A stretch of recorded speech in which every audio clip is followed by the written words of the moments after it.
एकदंत कथा परशुरामाशी गणपतीचे युद्ध। फार वर्षांपूर्वीची गोष्ट आहे।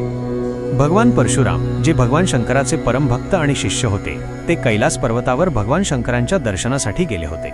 त्यावेळी भगवान शंकर आणि देवी पार्वती विश्रांती घेत होते आणि गणपती दारावर पहारा देत होते।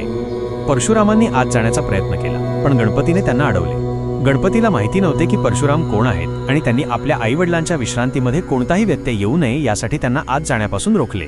परशुरामांनी गणपतीला अनेकदा समजावण्याचा प्रयत्न केला, पण गणपती आपल्या मतावर ठाम राहिले। यामुळे परशुरामांना क्रोध आला। परशुराम हे त्यांच्या उग्र स्वभावासाठी आणि प्रचंड सामर्थ्यासाठी ओळखले जात होते। त्यांनी गणपतीशी युद्ध सुरू केले। हे युद्ध खूप भयंकर होते। परशुरामांकडे भगवान शंकरांनी दिलेले एक शक्तिशाली परशु कुऱ्हाड होते। युद्धादरम्यान परशुरामांनी आपल्या परशुने गणपतीवर प्रहार केला। गणपतीला माहिती होते की हा परशु त्यांच्या वडिलांनी भगवान शंकरांनी परशुरामांना दिला आहे, त्यामुळे त्याचा आदर राखण्यासाठी त्यांनी तो वार पूर्णपणे चुकवला नाही। त्याऐवजी त्यांनी तो वार आपल्या एका दातावर घेतला। या प्रहारामुळे गणपतीचा एक दात तुटला।